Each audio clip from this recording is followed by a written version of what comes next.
Let's welcome everybody to our second session. Today's topic is RRSP and Group RRSP. And we are once again here with Ahmed Mahian. He is a financial planner at NextGen Financial Planning Inc. It's a registered portfolio manager and it's an advice-only planning firm. And it provides a lot of recommendations. And Ahmed is also teaching financial planning courses at Seneca College and has experience working with Canada's big five banks. And he is here to walk us through all the definitions and terms of RSP and how to maximize its potential. So, Ahmed, please go ahead. Thank you, Rhett. So, thank you everyone who watched our previous episode on CPP, old age security এবং GIS এর উপরে। আজকের টপিকটা হচ্ছে basically আমরা কথা বলবো হলো রেজিস্টার রিটায়ারমেন্ট সেভিংস প্ল্যান অথবা সংক্ষেপে এটাকে ইউজুয়ালি আরআরএসপি বলে থাকে। So let's explain what it is first এবং তারপরে আমি একটু এক্সপ্লেইন করব যে how to use the tools. সবার জন্য যে আরআরএসপি হবে, it's not necessarily the case. So let's explain what RRSP is. So RRSP is just a type of account. So আপনার চেকিং অ্যাকাউন্ট যেরকম আপনার একটা অ্যাকাউন্ট, আপনার ক্রেডিট কার্ড যেরকম আপনার একটা financial tools. So RRSP is also a tools. Basically, it's the purpose of this tool is to save for retirement. Government আপনাকে এই জিনিসটা এই অ্যাকাউন্টটা দিচ্ছে, একটা ইনসেনটিভ দেয় যে আপনি যখন এই আরআরএসপি অ্যাকাউন্টে কোনো কন্ট্রিবিউট করবেন, মানে হচ্ছে আপনি যদি কোনো টাকা রাখেন আরআরএসপি তে, then you get a tax deduction or reduction, whatever you say. এবং এটা আপনাকে ইনসেনটিভ দিবে যে আপনার যাতে ফিউচার রিটায়ারমেন্টের জন্য আপনি সেভ করেন। আ এই টাকাটা আপনি যখন তুলে ফেলবেন ভবিষ্যতে, তখন they will tax you, but they are giving you a tax break right now whenever you are contributing to the RRSP. So আমি এই জিনিসটা আরো একটু ডিটেইলসে বলবো এক্সাম্পল দিয়ে। বাট ফর দ্য স্টার্টার, আরআরএসপি হলো একটা সেভিংস টুল যেটা দিয়ে আপনি সাধারণত রিটায়ারমেন্টের জন্য সেভিং করেন সবাই usually. So eligibility of RRSP হচ্ছে যে আপনাকে অবশ্যই কানাডিয়ান রেসিডেন্ট হতে হবে, যে আপনি যখন কন্ট্রিবিউট করতে যাবেন then you have to be a resident of Canada এবং আপনার আর্নড ইনকাম থাকতে হবে প্রিভিয়াস ইয়ারে। মানেটা হচ্ছে যে ধরেন আমি যদি এই বছরে কোনো আরআরএসপি কন্ট্রিবিউট করতে যাই, then I have to have some earned income last year, অথবা আমার আরআরএসপি কন্ট্রিবিউশন রুম থাকতে হবে। তো এই কন্ট্রিবিউশন রুমটা খুব ইম্পর্টেন্ট, কারণ হচ্ছে যে আপনার যদি কন্ট্রিবিউশন রুম না থাকে, then you are not allowed to contribute to anything into the RRSP. So that's kind of the requirement. So এই বিষয়ে অনেক সময় দেখা যায় যে যারা নিউ কামার বাংলাদেশ থেকে আসে, ১ম বছরে আসলেই আপনি আরআরএসপি খুলতে পারবেন না। কারণ you don't have any RRSP contribution room. So you have to work for the first year, have some a contribution room, এবং পরবর্তী বছরে গিয়ে আপনি আরআরএসপি তে রাখতে পারবেন। এবং আরআরএসপি সর্বোচ্চ আপনি ৭১ বছর পর্যন্ত রাখতে পারবেন। মানে ৭১ এর পরে আপনি আর পারবেন না। কারণ uh after 71 RRSP can't be open anymore. So যেহেতু আরআরএসপি অ্যাকাউন্ট খোলা যাবে না, so there is nothing you can contribute after 71. So আমাদের কমিউনিটিতে এই এই আরআরএসপি বিষয়ে অনেক মিসকনসেপশন আছে এবং I'll explain quickly. I don't wanna go that deep, but আমি কয়েকটা মিথ এবং মিস্টেক যেটা আমরা সবসময় দেখে থাকি, এটা একটু ব্রেক ডাউন করার চেষ্টা করি। সো ফার্স্ট মিসকনসেপশনটা যেটা দেখা যায় যে, আচ্ছা আমি এখন আরআরএসপি তে টাকা রাখলে আমি ট্যাক্স কম দিচ্ছি, বাট আমি যখন পরবর্তীতে আরআরএসপি থেকে টাকা তুলবো, দেন তো আমাকে তখন আবার সরকারকে ট্যাক্স দিতেই হবে। So what's the difference? So এইটা হচ্ছে খুব কমন একটা আম মানে মিথ যেটা শোনা যায় যারা আসলে এই বিষয়টা এক্সপার্ট না তাদের মধ্যে। সো আমি এই জিনিসটা একটু পরে আসছি। যার কারণটা হচ্ছে যে আপনি যখন নাম্বারগুলো দেখবেন, দেন ইট উইল মেক সেন্স যে why in some cases it makes sense and some cases it doesn't make sense, এবং আমি ওটা আপনাদেরকে বলব যে কোন জায়গাটায় এটা মেক সেন্স করে না। তো সেকেন্ড মিথটা যেটা, সেটা হচ্ছে যে আমাদের বাংলাদেশী কমিউনিটির মধ্যে এটা আরো বেশি যে government will take care of us. Advanced country, আমাদের দেশের মতো এত দরিদ্র না। মানে বাংলাদেশের compare to Bangladesh, Canada is a rich country, so they will take care of us. So আপনারা যারা প্রিভিয়াস এপিসোডটা দেখেছেন, সিপিপি, ওল্ড এজ সিকিউরিটি এবং GIS, then you have a pretty good idea যে আসলে গভর্নমেন্ট থেকে আসলে কত টাকা পাবেন আপনি। So if that amount if you think that amount is enough, then এই মিথটা রাইট। বাট আপনারা যদি যারা প্রিভিয়াস এপিসোডটা দেখেছেন, you can get $1,300 max from CPP এবং $700-800 from old age security। So $2,000 পাবেন আপনি ম্যাক্সিমাম যদি আপনি সবকিছুতে ফুললি কোয়ালিফাই করেন সবকিছু। সো ৳24,000 দিয়ে I don't know which city you can live on comfortable life. So এটাও আসলে মেক সেন্স করে না এই মিথটা। থার্ড যেটা মিস্টেক দেখা যায় যে আ আরএসপি থেকে টাকা তুলছে যখন তারা খুব হাই ইনকামে আছে। আমি গত ২ বছর আগে একজন আ ব বাংলাদেশী ভাইকে আমি হেল্প করেছিলাম। I repeatedly warned against this withdrawal, but আম আসলে আমাদের কাজ হলো বলা। But what mistake I saw is he was buying a rental property এবং তার রেন্টাল প্রপার্টি কেনার জন্য আসলে ডাউন পেমেন্ট দরকার ছিল।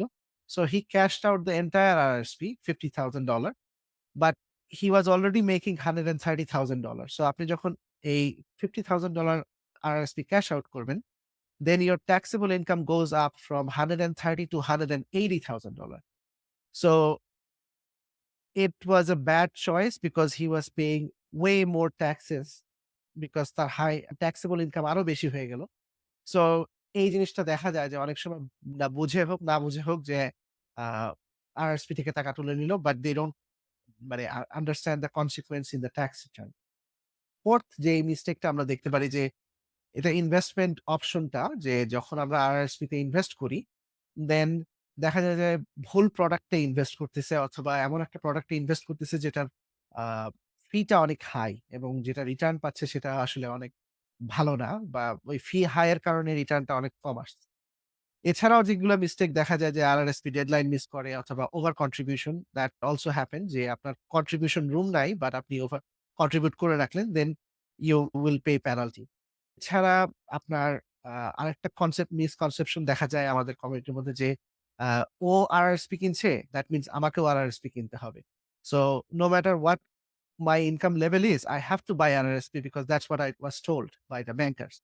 So even if I have low income, still I am buying RRSP. So এইটা একটা কমন একটা জিনিস দেখা যায়।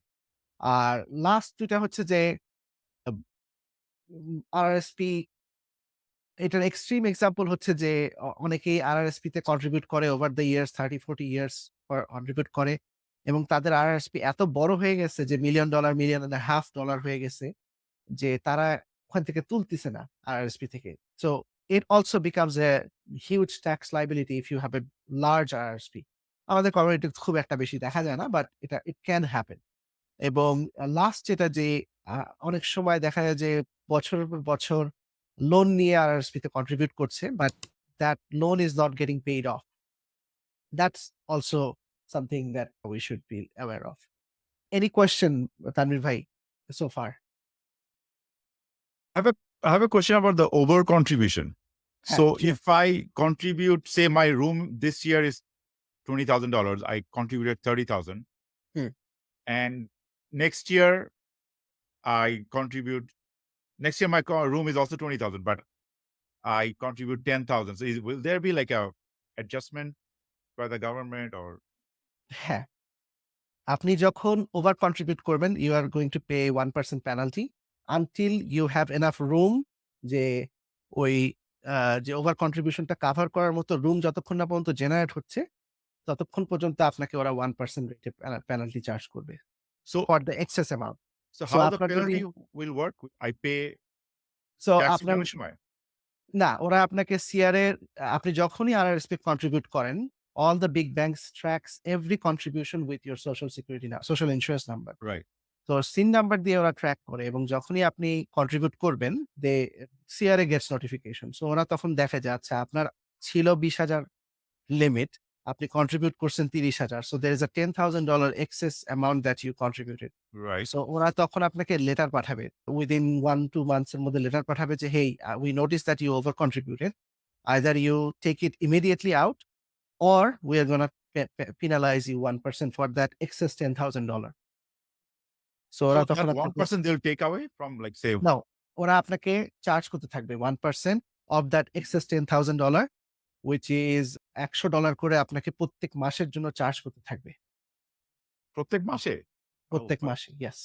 So it's a quite hefty penalty আর আমি আমার পার্সোনাল এক্সপেরিয়েন্স থেকে একজনকে দেখেছিলাম যে সে TFS তে ওভার কন্ট্রিবিউট করেছিল। Similar concept, but she has to pay few thousand dollar like সে অনেক ওভার কন্ট্রিবিউট করছিল। এটা আসলে একজন ব্যাংকারের মিস্টেক ছিল। ব্যাংকাররাও আসলে অনেক সময় জানে না। কারণ হলো যে ক্লায়েন্টের মাল্টিপল অ্যাকাউন্ট যদি থাকে বিভিন্ন Right. ব্যাংকে, I don't know how much you have at different bank. So আপনি যদি আমাকে না বলেন, then I will assume যে এটাই আপনার একমাত্র TFSA বা RRSP, right? So Right. you have to tell me the whole story. If I'm only seeing one hand, I don't know that you have a other hand on the other side, right? So that's how এই over contribution এর জিনিসটা হয়।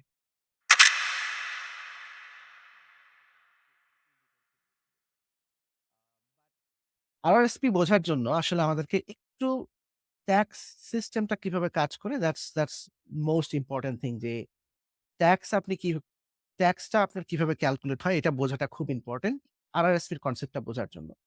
So আমি এখানে একটা round figure নিব example এর জন্য যে এটা হলো অন্টারিও এবং ফেডারেলের কম্বাইন্ড ট্যাক্স রেট। মানে এটা হচ্ছে যে ফেডারেলের একটা ট্যাক্স রেট থাকে এবং অন্টারিও গভর্নমেন্টের একটা ট্যাক্স রেট থাকে। তো this is a combined tax rate. So আপনি যদি দেখেন যে ফার্স্ট 51,000 পর্যন্ত কম্বাইন্ড ট্যাক্স রেট হচ্ছে 20%। সো তার মানেটা হচ্ছে যে প্রথম ৫১,০০০ এর জন্য মানুষজন কানাডিয়ানরা আসলে 20% রেটে ট্যাক্স দিচ্ছে। দ্যা নেক্সট 4,000 এই কথাটা খুব ইম্পোর্টেন্ট নেক্সট কথাটা। কারণ যদি কারো ইনকাম ৫৫,০০০ হয়, he is only paying tax at 24% for that next 4,000.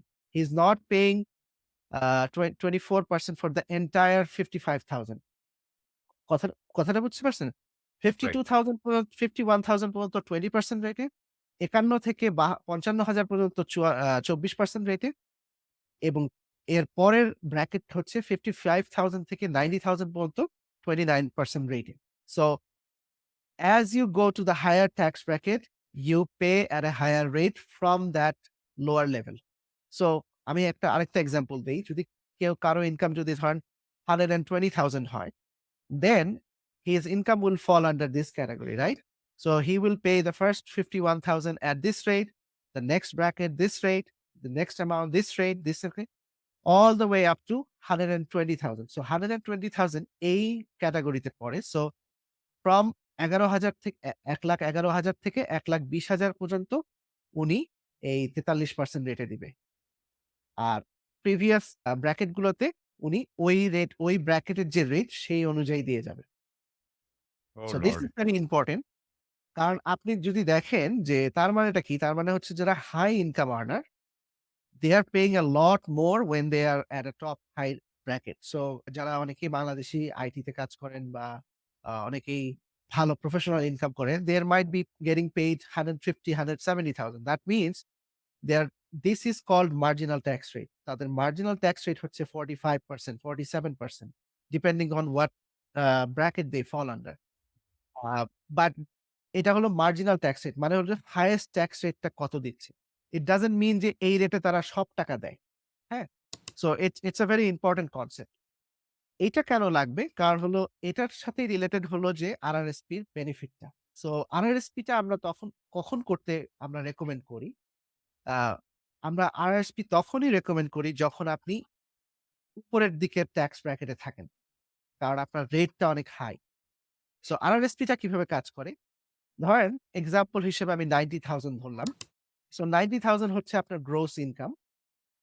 আমি যদি এখানে ৳১৫,০০০ আরআরএসপি তে রাখি, দেন আমার ট্যাক্সেবল ইনকাম যেটা, সেটা ডলার ফর ডলার কমে আসে। আপনি যত টাকা আরআরএসপি তে রাখবেন, তত টাকা আপনার ট্যাক্সেবল ইনকামে কমে আসবে। সো এই এক্সাম্পলে আমি ৳১৫,০০০ রাখতেছি, $75,000 আমার ট্যাক্সেবল ইনকাম হচ্ছে। এখন এই 75,000 পড়বে হলো আপনার এই ব্র্যাকেটে। হ্যাঁ? এই ব্র্যাকেটে পড়ল। রাইট? তো ক্যালকুলেশনটা simple.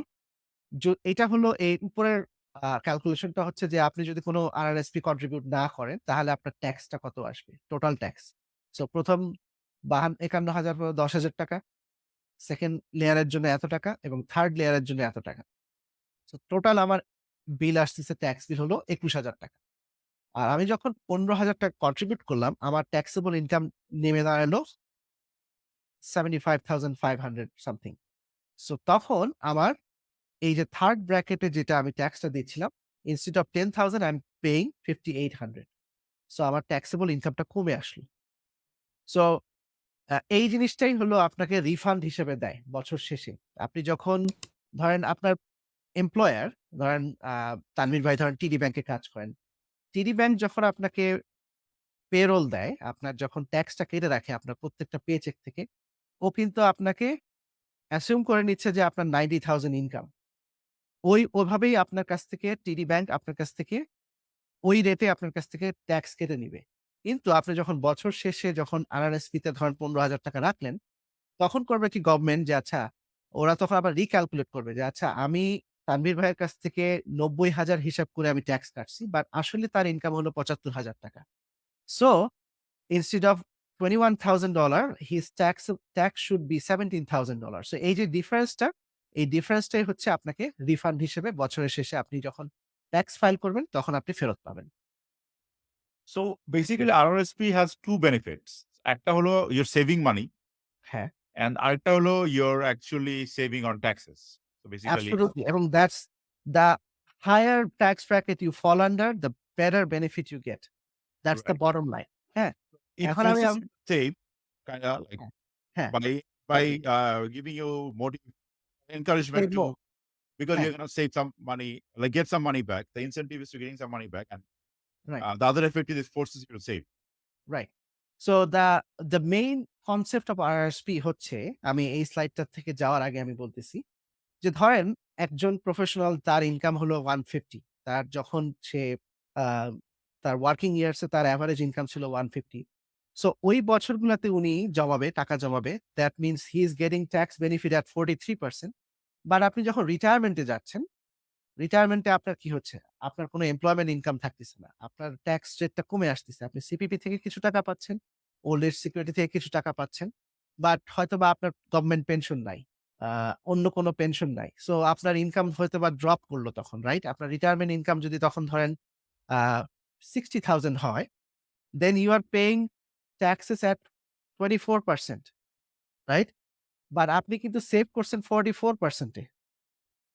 So that is the main advantage of RRSP. আপনি যখন সেভ করতেছেন, you are saving at 44%, but আপনি যখন তুলতেছেন টাকাটা রিটায়ারমেন্টে, then you are paying taxes at 24%। So that's basically the idea of RRSP এবং এই গ্যাপটা যত বড় হবে, তত আপনার আরআরএসপি সেভিংস হবে। আরআরএসপি ইস নাথিং এলস। এইটাই হলো আপনার main benefit.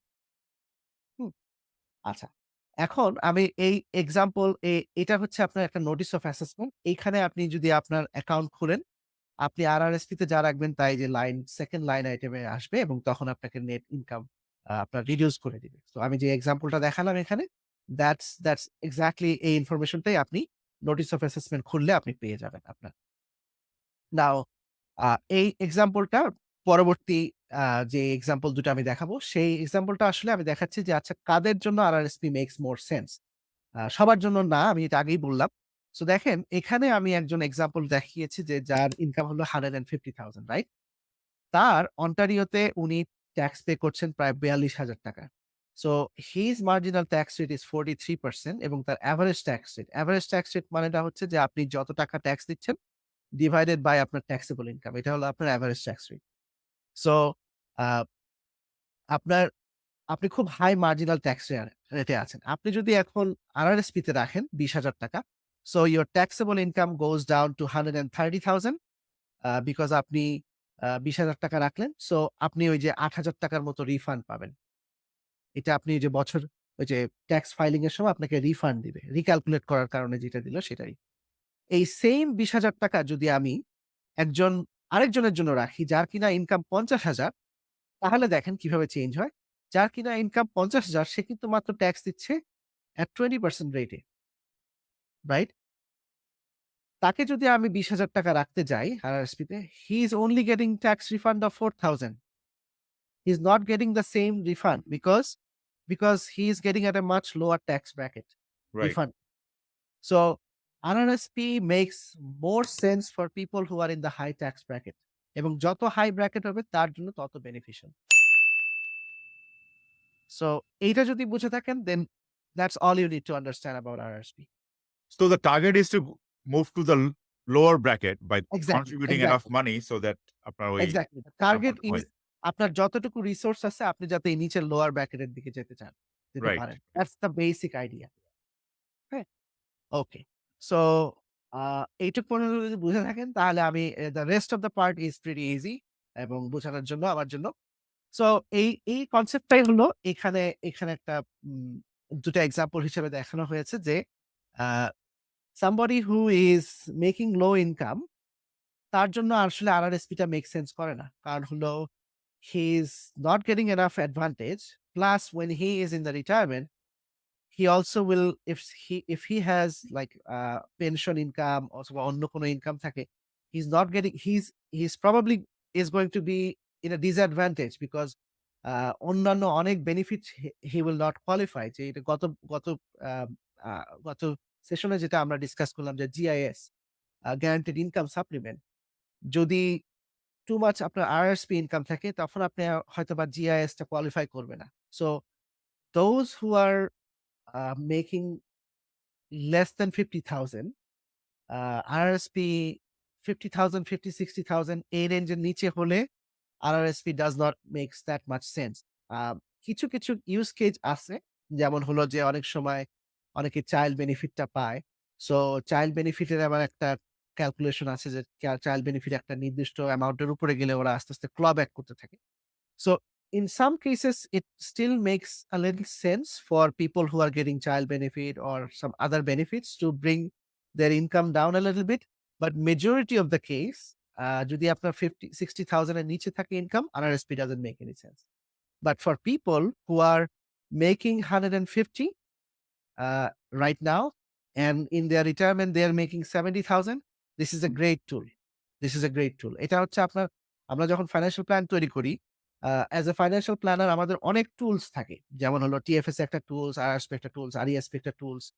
A we try to use the tools in the right scenario. Hmm? So it's RRSP হচ্ছে one of the tools like that.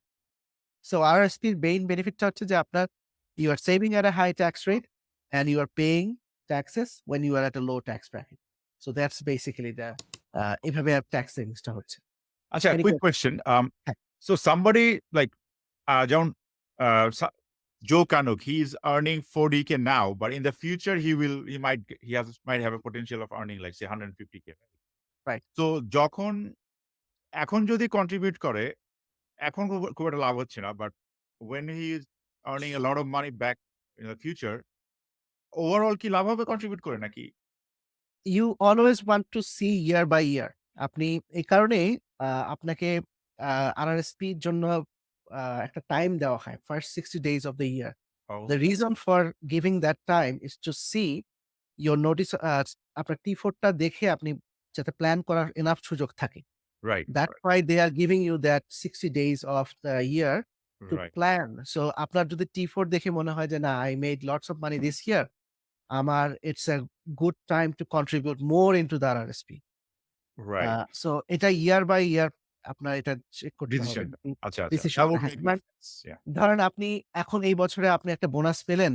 অনেক সময় দেখা যায় যে অনেকে সেভারেন্স পে পায় বা অথবা একটা জব থেকে চলে যায়। they get a lump sum amount. Those are the years their income is over 150, 160, 200,000. Those are the best year to contribute RRSP and bring their income down. এবং Right, right. পরবর্তী বছরে দেখা গেল যে তার নরমালাইজড ইনকাম 100,000 তখন হয়তোবা RRSP এত মেক সেন্স করবে না। Okay. So you So it's have a to year look by year. year by year. হ্যাঁ, হ্যাঁ। Okay. সো কতটুকু আপনি রাখতে পারবেন সেটা ডিপেন্ড করে হলো কন্ট্রিবিউশন লিমিটের উপরে। সো লিমিটটা ক্যালকুলেট হয় হচ্ছে যে আপনার আগের বছরের আর্নড ইনকাম কত তার 18%। সো কারো যদি ইনকাম আগের বছরে ১,০০,০০০ হয়, দেন দেয়ার RRSP লিমিট ইস $18,000. এটার আবার একটা ম্যাক্সিমাম আছে যে আম সর্বোচ্চ আপনি ৩২,৪৯৯ এবং এই নাম্বারটা প্রত্যেক বছর বাড়ে। দ্যাট মিনস কারো যদি ধরেন $1,০০,০০০ এর ইনকাম হয়, 18% অফ $1,০০,০০০ হলো $1,18,০০০ $1,80,000, right? The government is not going to give you $1,80,000 contribution limit. So they cap the annual contribution limit to this amount.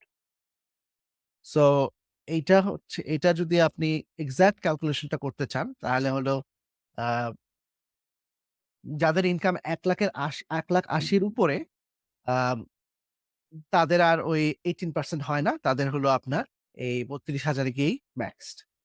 So এখন কথা হচ্ছে যে আপনার কন্ট্রিবিউশন রুম আপনি জানেন। আ হয়তোবা আপনার ওই বছরে ইউজ করা হয় নাই। What happens? সো ধরেন আপনি গত বছর ১,০০,০০০ ইনকাম করছেন। You have 18,000 limit, but you didn't contribute anything. So is the contribution limit lost? No. আপনি যদি এটা ইউজ না করে থাকেন, it carry forwards মানে হচ্ছে আপনি পরবর্তী বছরে আপনি এই টাকাটা ইউজ করতে পারবেন। এই রুমটা। হ্যাঁ? সো এই রুমটা আপনি কোথায় পাবেন? আপনার নোটিস অফ অ্যাসেসমেন্ট যেটা রিসেন্ট নোটিস অফ অ্যাসেসমেন্ট সেটার আপনি আ 3rd পেজে গেলে অথবা 4th পেজে depending on the formatting of the year 3rd or 4th পেজে গেলে আপনার এরকম একটা পোরশন পাবেন যেখানে আপনার লেখা থাকে যে uh how much is your RRSP contribution room. Hmm? ওইখানে গেলে আপনি দেখতে পারবেন যে আপনার আসলে রুম কত। সো এই এক্সাম্পলটাতে দেখেন যে uh this person has $156,000 carry forward room যে এই অ্যামাউন্টটা উনি আগে ইউজ করে নাই। So it also goes to the future year. Plus এই যে 18% of earned income hmm? Up to এই অ্যামাউন্টটা। সো ওই বছরের এইটা ছিল highest amount. So that also gets added এবং এখানে আরো কিছু ক্যালকুলেশন আছে। I don't wanna go that complicated calculation, but this is where you get the amount, how much is your RRSP contribution room. আপনি এই পর্যন্ত আপনি ১ বছরে চাইলে করতে পারেন। ধরেন আপনি কথার কথা আপনি এমন একটা কন্ট্রাক্টে কাজ করলেন, হয়তোবা আপনার ইনকাম $500,000 হলো ওই বছরে। অথবা ধরেন আপনি একটা বিগ রেন্টাল প্রপার্টি সেল করলেন এবং you sold it for a quite big profit, right? So ওই বছরে আপনি তখন আপনার যদি এরকম বিগ লিমিট থাকে, then you can make a lump sum RRSP contribution and bring your income down. Hmm? So it requires some planning. আ এবং আপনি যখন আ any question ভাইয়া, তানভীর ভাই so far? No, I'm good with this. I think, তো so আপনি bottom line is, contribution room ta it can carries forward and then absolutely yes, yes. It carries forward. So এইটাই হলো যে যারা new কামার আসে তাদের আসলে আগের বছরের কোনো যেহেতু earn income নাই, so they don't have any room. So because they don't have any room, they can't contribute to RRSP. এবং to be honest যে নিউ কামারদের আসলে usually তাদের ইনকাম ১ম বছরে খুবই কম থাকে। So we typically don't recommend anybody until they find a professional job এবং তারা তাদের আইডিয়াল জব পাচ্ছে এবং they are in the high tax bracket. So আপনি যখন RRSP কন্ট্রিবিউট করবেন, সিআর এর কাছে আসলে নোটিস চায় যে আ কখন আপনি RRSP কন্ট্রিবিউট করেছেন। So you can contribute throughout the year RRSP এবং আপনি পরের বছরের ১ম 60 ডেইজ আপনি কন্ট্রিবিউট করতে পারেন। সো যদি কোনো লিপ ইয়ার থাকে অনেক সময় দেখা যায় যে এই ডেডলাইনটা যায় হচ্ছে ফেব্রুয়ারির ২৯ তারিখ পর্যন্ত। অথবা যদি এটা রেগুলার ইয়ার হয়, লিপ ইয়ার না হয় তাহলে এটা সাধারণত মার্চের ১ তারিখে হয়। আ সো এই টাইম পর্যন্ত আপনি চাইলে RRSP তে কন্ট্রিবিউট করতে পারেন। টিল আপনি যখন ট্যাক্স রিটার্ন সাবমিট করবেন। সো ধরেন আমি আ ২০২৩ সালের আমি ট্যাক্স রিটার্ন সাবমিট করতেছি। So I can still contribute February 25th of 2024 এবং still claim that amount for my tax return. So এই যে দেখেন, এইখানে দেখেন যে এখানে ওরা সিআরএ আপনার এই ফেব্রুয়ারির ২৯ তারিখ পর্যন্ত আপনার সময় দিয়েছে। যে আপনি এই ফার্স্ট 60 ডেইজ এ কন্ট্রিবিউট করলেও আপনি you can still claim against your 2023 income. হ্যাঁ? So that's the idea of RRSP এবং এটা আসলে খুব আমাদের ব্যাংকিং ইন্ডাস্ট্রিতে খুব আ হট সিজন ওই সময়টা। কারণ সবাই আসলে ব্যাংকে যায় এবং সবাই they want to make contribution before the deadline. Hmm? So that's এবং ব্যাংকারদের আসলে তখন অত সময় থাকে না যে আপনাকে এই পুরা জিনিসটা বোঝানোর জন্য। So you have to know a little bit ahead of time. এখন হচ্ছে যে আরআরএসপি আমরা এতক্ষণ ধরে যদি কথাবার্তা বললাম সেটা মেইনলি আমরা বললাম যে রিটায়ারমেন্ট পারপাসে। এছাড়াও আপনার ২ টা আলাদা পারপাস আছে আরআরএসপি যেটা আপনি আরআরএসপি এই টাকাটা ইউজ করতে পারেন। সেটা হচ্ছে যে home buyer plan. Home buyer plan হচ্ছে যে আপনি যদি কোনো প্রপার্টি না কিনে থাকেন within the last 4 years, then you are qualified as a home buyer, first time home buyer. এবং you can withdraw from your RRSP up to 60,000, এই অ্যামাউন্টটা ছিল 35,000 পর্যন্ত।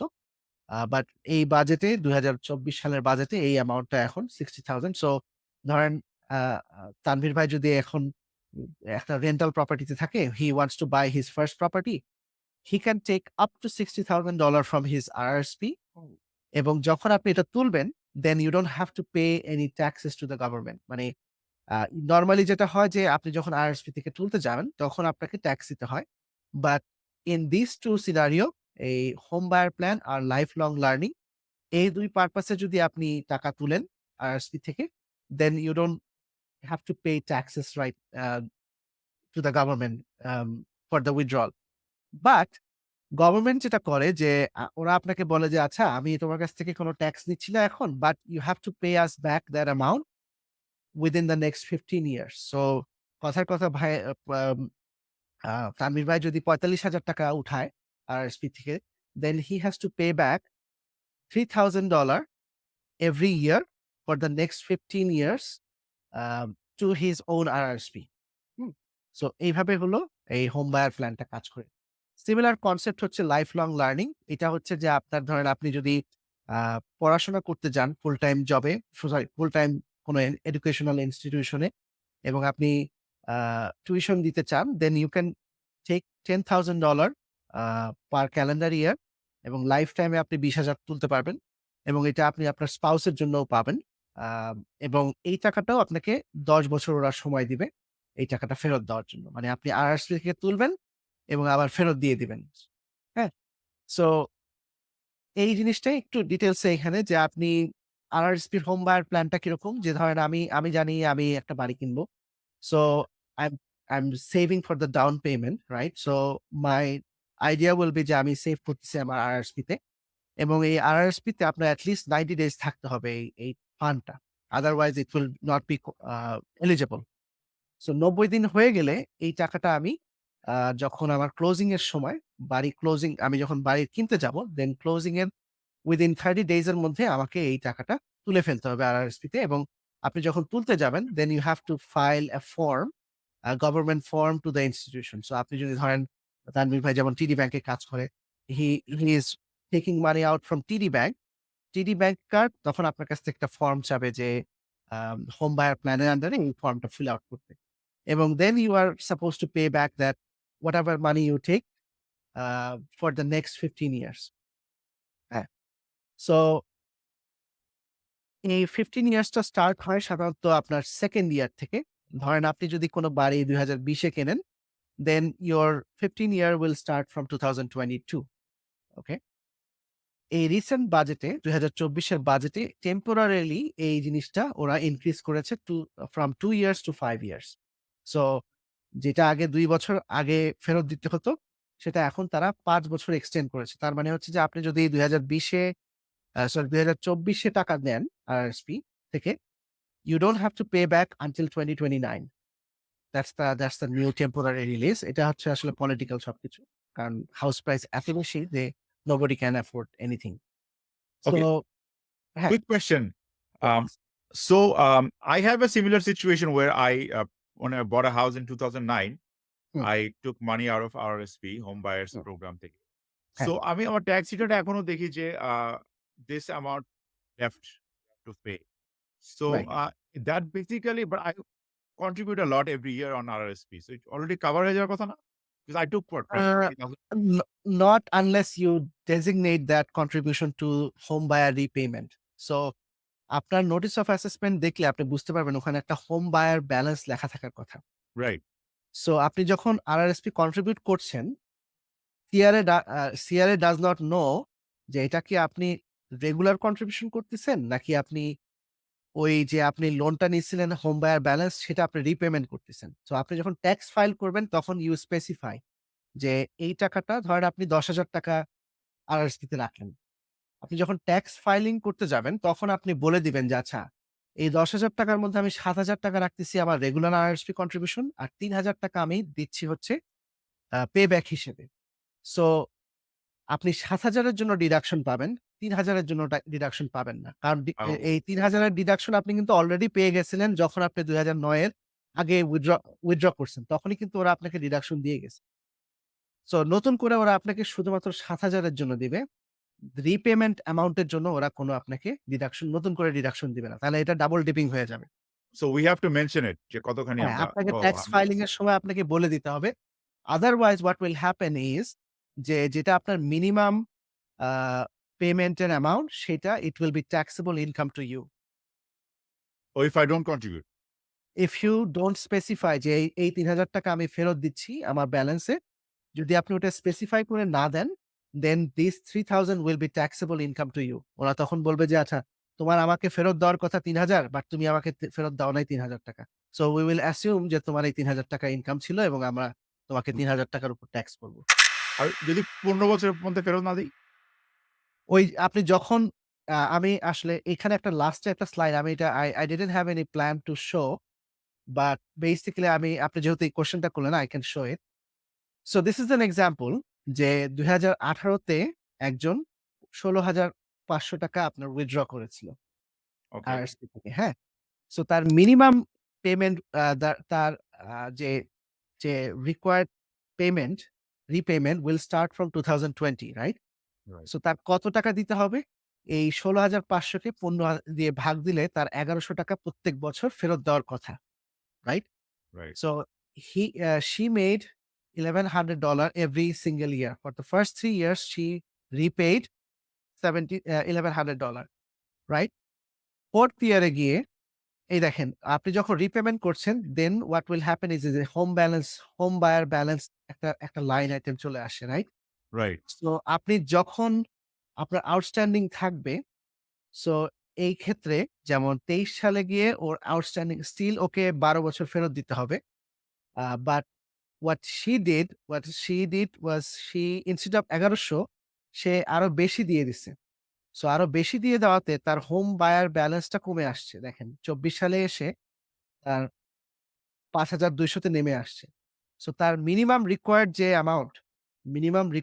অ্যামাউন্ট সেটাও কমে আসছে। সো এখন যদি ও এই টাকাটা ফেরত না দেয়, then CRA will just take take it. This as a taxable income. So আপনি যেই বছরে মিস করবেন, ওই বছরে যেই পরিমাণ দেওয়ার কথা ছিল, ওই টাকাটা ওরা ট্যাক্সেবল ইনকাম হিসেবে ট্রিগার করবে। তাহলে কি আর দিতে হবে না ওই টাকাটা? পরে আপনি চাইলে নাও দিতে পারেন, বাট ওরা আপনাকে তখন ভাববে যে এই যে ৳১১০০ এই ৳১১০০ টা আপনাকে ওরা ট্যাক্সেবল ইনকাম হিসেবে আপনি ইনকাম নাই কিন্তু ওরা আপনাকে ট্যাক্সেবল ও ইনকাম হিসেবে ক্যালকুলেট করবে। As if you made $1100 but আমার ওই ব্যালেন্সটা কমবে? এইচবিপি ব্যালেন্সটা? হ্যাঁ, এ হ্যাঁ, এইচবিপি ব্যালেন্সও কমে আসবে। কারণ হলো আপনাকে ওরা আপনি যদি এই টাকাটা ফেরত না দেন, তাহলে ওরা রাইট। যেটা করবে যে প্রত্যেক বছরে ওরা আপনাকে এইটা ডিভাইডেড বাই যত বছর রিমেইনিং আছে, আচ্ছা, আচ্ছা। সেইটা ওরা ওই অ্যামাউন্টটা ওরা আপনাকে ট্যাক্স করতে থাকবে। Until a it gets two 0 yeah, I think that's what's happening to me. হ্যাঁ? So that's probably I didn't wanted to show this because এটা আসলে একটু টেকনিক্যাল Yeah, but আমার নিজের কেস তো তাই আমি ভাবলাম আপনাকে জিজ্ঞেসই করি। হ্যাঁ, obviously হ্যাঁ। তো ওইটা আপনাকে দেখতে হবে যে হোম বায়ার ব্যালেন্সে আপনার কতটুকু বাকি আছে এবং আম আপনার কত বছর হয়ে গেছে। So whatever it is, um, you divided that by the number of years left এবং ওই টাকাটা আপনাকে ওরা ট্যাক্স করতেছে। সো আপনার যদি অলরেডি হাই ট্যাক্স ব্র্যাকেট এ থাকেন, they are adding more. So যদি ধরেন আপনার অলরেডি হাই ট্যাক্স ব্র্যাকেট এবং আপনার রিপেমেন্ট এর রিকোয়ার্ড অ্যামাউন্ট হলো ৳২,০০০। সো কথার কথা আপনার যদি 150 হয় ইনকাম, সো আপনার যদি ৳২,০০০ নাও ওরা আপনাকে দিচ্ছে, still they will add that $2,000 on top of your $150,000 income. Oh, okay. Maybe that's why I'm not getting any money back. হ্যাঁ। আচ্ছা, সো লাইফ লং লার্নিং প্ল্যানও আপনার সিমিলার কেস যেটা আমরা হোম বায়ার প্ল্যান এর কথা বললাম। আ আপনাকে টিউশন রিলেটেড কোর্সের জন্য আপনাকে পে করতে হবে। We don't see this use of this lifelong learning plan too many আ মানে বেশিরভাগ সময় আমরা এটা দেখি না। খুব কম রেয়ার আমি দেখেছি এ পর্যন্ত। But the concept is same. আচ্ছা। এছাড়া আপনি আরআরএসপি থেকে আপনি যখন তখন টাকা তুলতে পারবেন। There is no restriction from RRSP withdrawal. A RRSP withdrawal যখন আপনি করতে যাবেন তখন গভর্নমেন্ট তখন আপনার ব্যাংক যেটা করে যে they will withhold tax. Withholding ট্যাক্সটা কি? ধরেন আপনি যখন পেরোল পান, আপনার HR কিন্তু অটোমেটিক্যালি আপনার একটা ইনকাম ট্যাক্স কেটে রাখে। ওরা একটা এস্টিমেট করে একটা এস্টিমেট করে ওরা আপনার একটা ইনকাম ট্যাক্স কেটে রাখে। It's called withholding income tax. So same concept এখানেও যে আপনার আ আরআরএসপি থেকে যখন আপনি টাকা তুলতে যাবেন, আপনার ব্যাংক আ আপনার কাছ থেকে কিছু টাকা কেটে রাখবে। কত টাকা কেটে রাখবে? Depends on how much you withdraw. So আপনি যদি ৳৫,০০০ নিচে উইথড্র করেন আরআরএসপি থেকে, they will withhold 10% এবং এই 10% টা ওরা সিআরএ কে পাঠায় দিবে। সো আ আপনি যদি ৳৫,০০০ উইথড্র করতে চান, then they will give you $4,500 এবং rest of the $500 they will send it to CRA. CRA যেটা করবে যখন আপনি ট্যাক্স ফাইল করতে যাবেন, then it will get adjusted. তখন যদি আপনার ইনকাম কম থাকে, then you might not have to pay any taxes. আপনি তখন রিফান্ড পাবেন। অথবা যদি আপনার ইনকাম বেশি থাকে তখন হয়তোবা you have to pay more taxes. So ওই ট্যাক্স ফাইলিং এর সময় আপনার এই অ্যামাউন্টটা অ্যাকুরেটলি ক্যালকুলেট হয়। বাট ইনিশিয়ালি আপনি যদি আরআরএসপি উইথড্র করতে চান যেকোনো সময়, এই টাকাটা আপনার ব্যাংক আপনার এখান থেকে কেটে রাখবে। সো ইন মাই এক্সাম্পল ওই যে ভদ্রলোকের কথা বললাম, he cashed out like $50,000-$60,000. He paid 30% upfront to the CRA. হ্যাঁ? সো এই জিনিসগুলো একটু মাথায় রাখা দরকার। আ আরেকটা রিলেটেড কনসেপ্ট হচ্ছে স্পাউজাল আরআরএসপি। এইটা আমাদের কমিউনিটিতে একেবারেই আনকমন একটা জিনিস। এটা খুব বেশি অ্যাডভাইজারও খুব ইউজ করে না। আ স্পাউজাল আরআরএসপিটা কি? স্পাউজাল আরআরএসপিটা হচ্ছে যে it's a type of RRSP which you open for your spouse. So এইটা কাদের জন্য কাজ করে? ধরেন একজন একজন প্রফেশনাল আ কথার কথা আমি একজন এক্সাম্পল দিচ্ছি। যে ধরেন একটা ইউনিভার্সিটির একজন প্রফেসর আছে। সো ইউনিভার্সিটির প্রফেসরের বেতন ধরেন ৳১.৫ লাখ। তো ইউনিভার্সিটির প্রফেসরের ওয়াইফ কোন কাজ করে না। সো শি ইস আমি এখানে it can be the other way around but in general আমি এখানে আমাদের কমিউনিটিতে যেহেতু বেশিরভাগই প্রফেসর পুরুষ, আমি তাকেই ধরতেছি as a I don't wanna make it gender Yeah. any problem but যেহেতু আ ধরেন যে হাসব্যান্ডটার প্রফেসর উনি 150 ইনকাম করছে। ওয়াইফের কোনো আসলে home maker. She is not making any money. So in this example spousal RRSP works wonderfully. Spousal আরআরএসপিটার জিনিসটা কি? যে instead of contributing to um the professor's own RRSP, আমরা একটা স্পাউজাল আরআরএসপি খুলবো ওয়াইফের নামে। সো এই ওয়াইফ হলো এই স্পাউজাল আরআরএসপিটা ওনার। বাট যখন আমরা ট্যাক্স ফাইল করব, এই প্রফেসর বা ওই যে high income earner he will get the deduction. So the beauty of spousal RSP হচ্ছে যে আপনি যখন আ টাকাটা তুলতে যাবেন, তখন এই টাকাটা হচ্ছে ট্যাক্সেবল হবে হলো ওয়াইফের নামে। এখন ওয়াইফের তো already income next to nothing. So she will be paying at a much lower tax bracket. আমরা যদি আমাদের ওই যে ১ম টেবিলটা আমরা যদি দেখি যে up to $51,000 হচ্ছে 20% ট্যাক্স রেট। হাসব্যান্ডের ট্যাক্স রেট হচ্ছে 43%.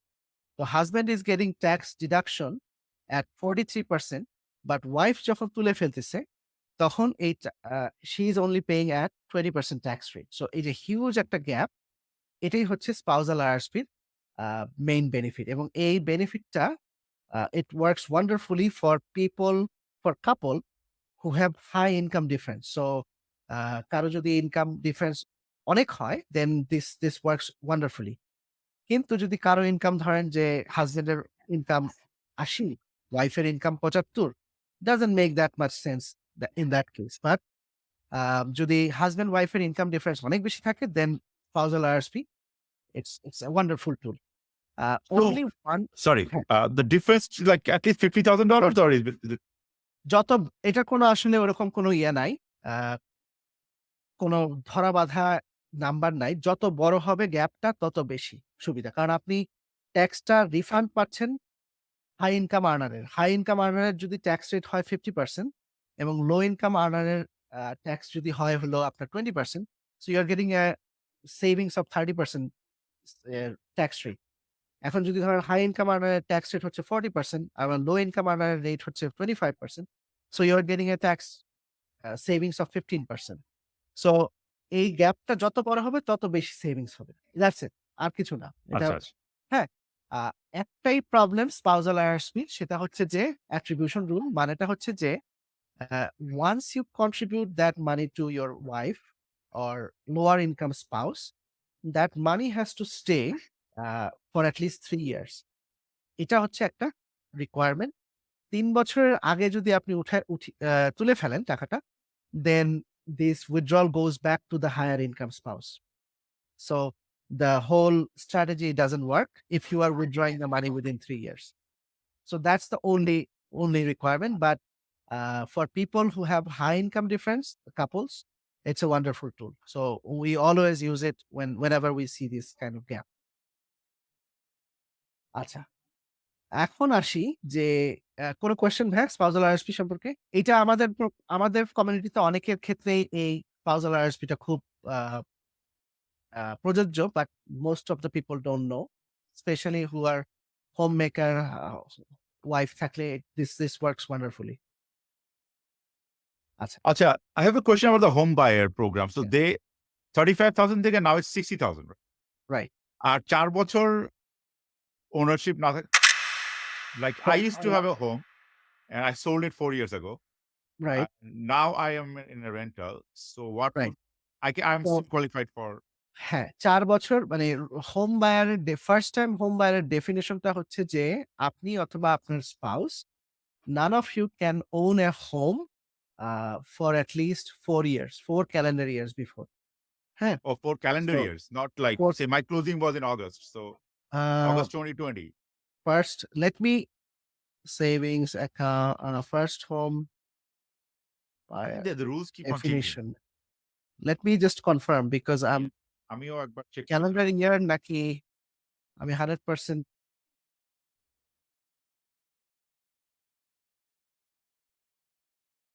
I think COVID এর সময় এটা চেঞ্জ হয়েছিল কিছু। হ্যাঁ, এই যে এখানে হলো আপনার 4 calendar years. 4 calendar years. Yes. So I was right. 4 calendar years. আপনাকে যখন আপনার ক্লোজিং হবে সেটার ৪ বছর আগে uh, you you will be considered to be a first home buyer if you did not at Need any time in the current calendar year before the withdrawal or at any time in the preceding 4 calendar year. So এটা যদি আপনি মেট করেন তাহলে আপনি So you have to just look at this a little bit carefully. my case like 2020. So 2025 I will be qualified based So on for this. example, if you make a withdrawal on this,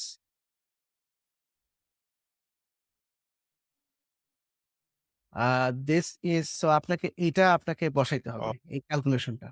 আচ্ছা, এই আচ্ছা। ক্যালকুলেশনটা বসালে আপনি পেয়ে যাবেন যে কারণ আপনি যখন ওই যে গভর্নমেন্ট ফর্মটা ফিল আপ করবেন, then Right.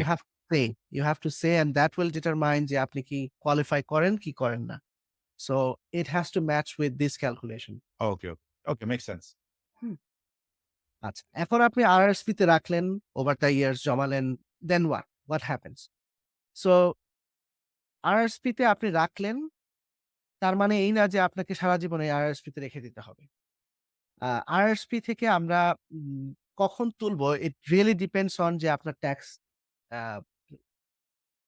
ব্র্যাকেটটা কত। ধরেন আপনি অনেক সময় দেখা যায় যে অনেকে ক্যারিয়ার সুইচ করে। ধরেন যে ৫ বছর কাজ করলো, তাদের হাই ইনকাম ছিল, then they are starting a business. হ্যাঁ? সো বিজনেস যখন স্টার্ট করে হয়তোবা তাদের ইনকাম খুব low. That's a good year to take out money from আরআরএসপি।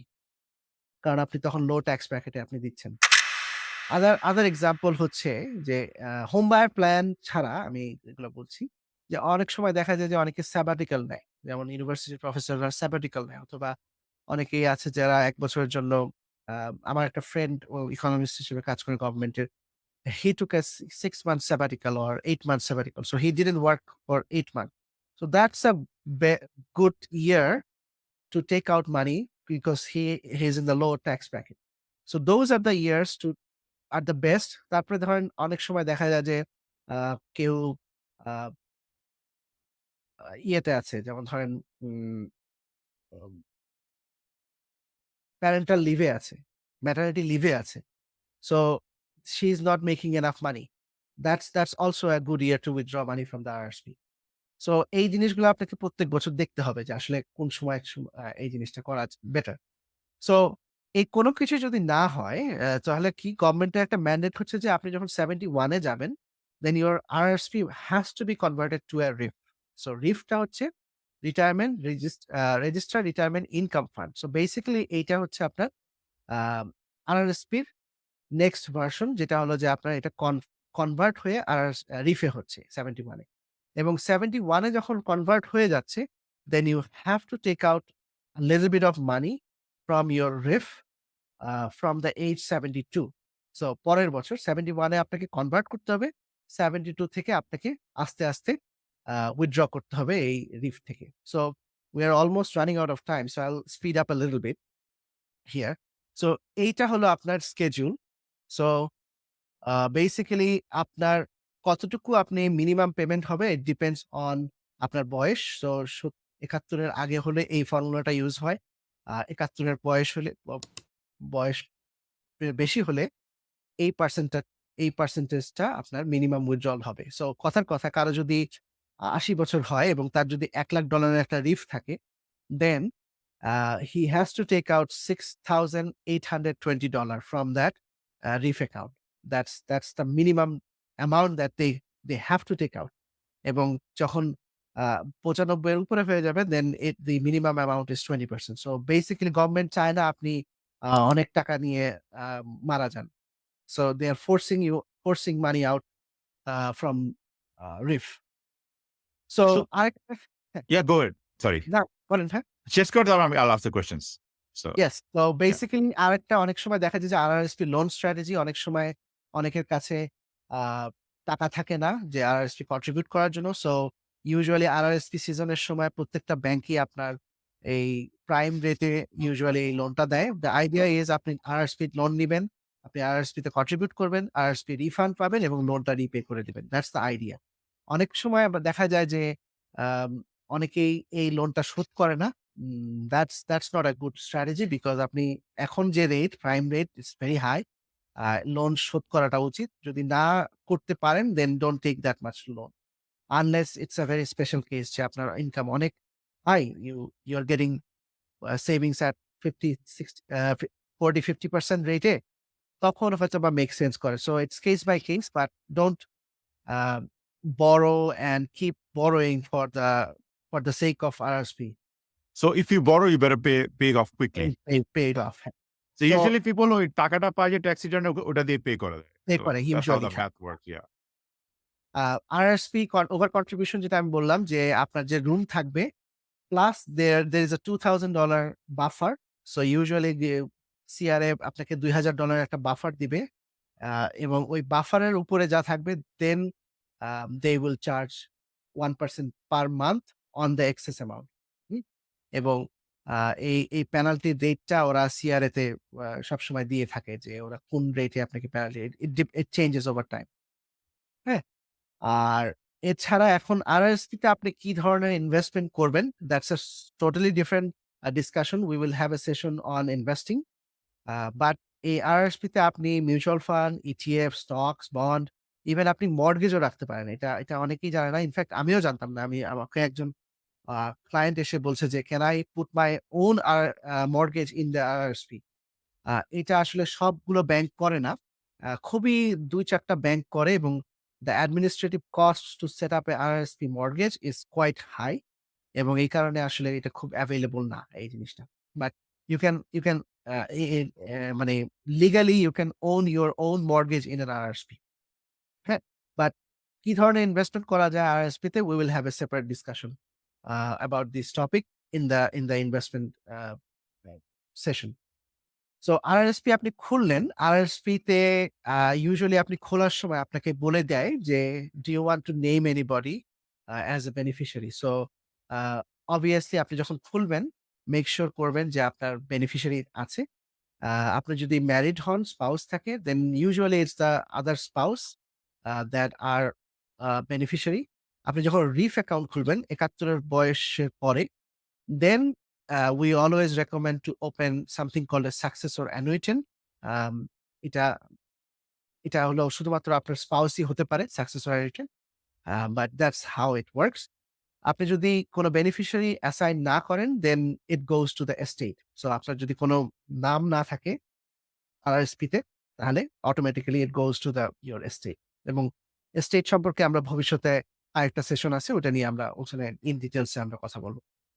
What happens if you get divorce এবং what happens if you file bankruptcy? So বা আপনাকে যদি কেউ লসুট করে। সো ডিভোর্সের ক্ষেত্রে টিপিক্যালি যেটা হয় যে, if you are saving money during your marriage, typically half of that money is your spouse's money. So usually family law তে যখন আপনি ডিভোর্স লয়ারের কাছে যাবেন, they will split up the asset এবং part of that split will be your RRSP money. So আ এই যখন আপনি separation agreement আপনার হয়ে যাবে, then typically আপনার সেপারেশন এগ্রিমেন্টটা আপনার ব্যাংকের কাছে দিলে, they will transfer the half of the RRSP to the other ex spouse. হ্যাঁ? সো এটা ইন্নালিল্লাহ। আর হলো আ ব্যাংক্রাপসি, আ স ব্যাংক্রাপসি যে ল আছে কানাডাতে, that protects you from a creditors. So আপনি যদি ব্যাংক্রাপসি করেন অথবা আপনাকে যদি আ আ কি বলে? কেউ যদি লসুট করে, then your RRSP money is protected, but anything that you contributed within the last 12 months, it's not protected. এবং এই bankruptcy law টা আসলে province to province vary করে। So I highly recommend you to check the province you are in. এবং bankruptcy যারা licensed insolvency trustee আছে, তারাই usually এই বিষয় নিয়ে আপনাকে গাইড করবে। So what happens to the RRSP if the holder dies? So আমার একটা RRSP আছে, আমি মারা গেলাম। What happens after that? So typically what happens is usually the other spouse হলো এটার বেনিফিশিয়ারি থাকে। So this RSP is rolled over to the spouse. So আমি যদি মারা যাই, it goes to my wife. Nothing happens immediately. এই role ওভারটা পুরাপুরি tax free ভাবে আম আ হয়। মানে আমার অ্যাকাউন্টটা তার নামে চলে যাবে। nothing needs to be reported. মানে এই কোন ট্যাক্স দিতে হবে না গভর্নমেন্টকে। কিছুই করতে হবে না। But the ownership will be changed. এছাড়াও অনেক সময় যদি ফাইন্যান্সিয়াল ডিপেন্ডেন্ট থাকে, চাইল্ড অথবা grand child, a it can also transfer to them এবং সেক্ষেত্রে এই ইমিডিয়েটলি ট্যাক্স দিতে হয় না। এবং কারো যদি আ ডিসেবলড ফ্যামিলি চাইল্ড এবং গ্র্যান্ড চাইল্ড থাকে, it can also be transfer to them. আ এটার বেনিফিটটা হচ্ছে যে ধরেন আপনি হয়তোবা অনেক হাই ইনকামে আছেন। আমি মারা গেলাম। আমার ছেলে বা মাইনর বাচ্চা, আ সে অথবা যে কিনা আমার উপর ফাইন্যান্সিয়ালি ডিপেন্ডেন্ট, তার ইনকাম হয়তোবা অনেক লো। So when he is withdrawing money, he is paying at a very low tax bracket. So that's the basic idea.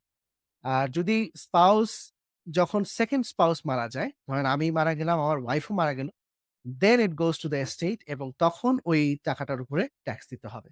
আ এবং তখন গভর্নমেন্ট বলবে যে, "আমাকে আমার টাকা দাও।" কারণ আপনাকে ওই যে ট্যাক্স ডিডাকশন দিয়ে গেল। সো আমার আর last slide. So basically um যখনই আপনি আরআরএসপি কন্ট্রিবিউট করবেন, মেক সিউর যে you are talking to your financial planner অথবা অ্যাডভাইজার। ইউজুয়ালি অ্যাকাউন্টেন্টদের এই সময়টা থাকে না। আপনার ওরা যখন ৫০০-৬০০ ক্লায়েন্টকে ট্যাক্স ফাইলিং এর সময় অ্যাকাউন্টেন্টদের এত সময় থাকে না। They just file. But a good financial planner will decide whether to make sense to contribute to your RSP or FHSA, TFSA, non-registered. এগুলো সবই হলো আপনার tools. So it will they will decide, like recommend which one to go for first. আপনি যখন decision নিয়ে নিলেন, then you can set up a regular contribution. আপনি catch up contribution করতে পারেন যদি কোনো এক বছরে যদি ধরেন আপনার খুব বেশি ইনকাম থাকলো, then you can minimize the tax by using this. Last topic যেটা group RRSP. So group RRSP টা একটা স্লাইডই আমার কাছে আছে। বেশিক্ষণ লাগবে না। Basically group RRSP is very similar to RRSP, regular RRSP. The only difference is group RSP is typically set up by your employer এবং মোটামুটি অনেকগুলো প্ল্যানেই সাধারণত ম্যাচিং কন্ট্রিবিউশন থাকে। যে ধরেন আপনি 6% রাখলেন, আপনার এমপ্লয়ার হয়তোবা 3% ম্যাচ করবে অথবা 4% রাখবেন, 2% ম্যাচ করবে। So if your employer is matching your contribution, then group RSP is a wonderful thing. Uh, উম আমরা সবসময় বলি যে free money from the employer you should never আম মানে এটা ফরগিভ করা যাবে না। মানে অবশ্যই নিতে হবে। সো মেক সিউর যে আপনার গ্রুপ RSP তে যদি ম্যাচিং থাকে, দেন অবশ্যই আপনি নিচ্ছেন। অনেক সময় এই গ্রুপ RSP তে ম্যাচিং নাও থাকতে পারে। It depends on individual plan. So if you don't have a matching program, then it doesn't have any extra benefit. So যদি ম্যাচিং কন্ট্রিবিউশন থাকে অবশ্যই এটা নেওয়ার আমি রেকমেন্ড করব। আদার কনভেনিয়েন্স হচ্ছে যে এটা আপনি আপনার পেরোল থেকে অটোমেটিক্যালি আপনার ডিডাকশন হয়ে যাবে। আপনি সেট করে দিবেন, আপনার অটোমেটিক্যালি আপনার HR থেকে কেটে নিবে।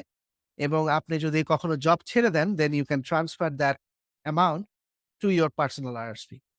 হুম? So that's basically it is. We're almost done for this. Yeah. আপনার কোনো কোয়েশ্চেন থাকলে আমাকে আচ্ছা, একটা ছিল গ্রুপ RRSP নিয়ে। So G, basically, when I switched job, my right, group RSP I transferred to personal, but I had a locked-in portion. So that's hmm, basically hmm, amount the company could right, contribute. Right. Locked in RRSP টা আসে হলো আপনার defined contribution plan থেকে। So a group RRSP is not um, as a pension plan. So group RRSP টা হচ্ছে একটা separate টাইপের RRSP। But আপনার যেই লকড ইন এর কথা বললেন দ্যাট আ এরা মানে ওইটা আপনার হইছে হলো আপনার ডিফাইন্ড কন্ট্রিবিউশন প্ল্যান থেকে। which is the topic of our next session Okay. basically. এবং ওই সেশনে আমরা ডিটেইলসে ডিসকাস করব যে লিরা কোথা থেকে আসে এবং কি রেস্ট্রিকশন থাকে লিরাতে। লিরা থেকে আপনি আ until well, I don't wanna give too details into that. We'll wait for the next session. Okay. So I got some few questions from our viewers. Sure. হ্যাঁ, So একটা হইলো for the so Faisal asked, when are you re-eligible for home buyers program after balance is paid off? Is there a balance minimum trade of threshold এর সাথে কোনো পার্থক্য নাই। মানে connection connection? নাই। as long as আপনার আ ৪ বছরের এই যে এই ডেফিনিশনটা পূরণ হচ্ছে, হ্যাঁ, you আচ্ছা, can withdraw again. But what will happen is আপনার যদি অলরেডি আগের থেকে ব্যালেন্স থাকে, then it will be just added to the existing oh, balance. okay. Okay. হ্যাঁ, And another question, Chilo, how would you know which RSP account to pay back to? Like, I think it's about that home buyers home buyer. plan. Yeah. So I আপনি think you যদি just mentioned multiple them, right? Multiple RSP থেকে তুলে থাকেন, CRA doesn't even care যে আপনি কোন আচ্ছা, RSP থেকে তুললেন, কোন আরএসপি থেকে তুললেন right. না। Amount সো probably হলো। they just look at aggregate amount. CRA Okay. আপনার যদি ৫ টা আরএসপি অ্যাকাউন্ট থেকে ৫ টা ডিফারেন্ট ব্যাংকে, আচ্ছা, CRA আচ্ছা। has nothing to do with that. Okay. CRA will just look at, okay, how much is your balance এবং আপনি কতটা পে ব্যাক করতেছেন। আচ্ছা। Good. Okay. I think the other portion was the 1% হ্যাঁ, uh 1% contribute. হচ্ছে So উম per month charge করবে until the next contribution time, right? When হ্যাঁ, about ধরেন আপনি আ আপনার ওভার কন্ট্রিবিউশন করলেন অগাস্টে। right. অগাস্টের থেকে ওরা চার্জ করা শুরু করলে আ ডিসেম্বর পর্যন্ত চার্জ করলো। জানুয়ারিতে আবার আপনি আ না, জানুয়ারিতে তো আসবে না। আপনার ট্যাক্স ফাইল যখন করবেন তখন আবার রুম ক্রিয়েট হবে। So whenever that next room is created, আ জানুয়ারিতেই হবে। কারণ আপনি আর্ন ইনকাম হ্যাঁ, জানুয়ারিতে হওয়ার কথা। দেন দেন আপনার ওই আ পেনাল্টিটা বন্ধ হয়ে যাবে। Okay. I think last few more questions. G. Ash is asking, what happens if you self-invest in stocks through your RSP account and lose the value of your investment? I guess tough luck. So আপনি ধরেন কথার কথা যে ধরেন আপনি ৳১,০০,০০০ আপনি RSP তে রাখলেন এবং ৳১,০০,০০০ আপনার ইনভেস্টমেন্ট লসের কারণে আপনার 10,000 হয়ে গেল। Right. তখন যেটা হবে যে আপনি 10,000 তখন আপনার 10,000 আপনার ওই লসের জন্য কোনো আপনি আ Room পাবো না। কোনো পে কোনো কোনো কিছু পাবেন না। আপনার ওই আচ্ছা। ৳10,000 টাকাই আপনার থাকবে। ওইটাই আপনি উইথড্র করবেন এবং ওই ৳১০,০০০ টাকার জন্যই আপনি আ ট্যাক্স দিবেন। It can go the other way around. ধরেন আপনি ৳১,০০,০০০ রাখলেন, ইউ গট লাকি এবং আপনি ৳১,০০,০০০ হয়ে গেল। আচ্ছা। RRSP ওকে, যেটা, RRSP you are co-owning this with CRA. So এটা অলওয়েজ মাথায় রাখবেন যে এটার এটার একটা পোরশন কিন্তু CRA সবসময় ওন করে। সো এটা আপনি মনে করতে পারেন যে you are owning RRSP like a business partner with CRA. CRA will always get a pie, like a slice of a pie. So the bigger pie you can grow it, the more money CRA will get. So CRA will be always happy যে আপনার $1,00,000 RRSP gets to $1,000,000 because they get their portion also gets bigger. okay. Another last question. Any standard rule of thumb for RRSP meltdown strategy? So I'm not sure what that. So RRSP meltdown strategy অনেক ধরনের আছে। অনেক সময় যারা early retirement এ যায়, for example আমরা যখন planning করি, আ আমাদের অনেক ক্লায়েন্ট দেখা যায় যে 50-60 তে রিটায়ার 60 তে রিটায়ার করে এবং তারা তাদের সিপিপি, ওল্ড এজ সিকিউরিটি এগুলা 70 তে ট্রিগার করে। So there is a window of time যে 60 থেকে 70 তাদের ইনকামটা খুব লো থাকে।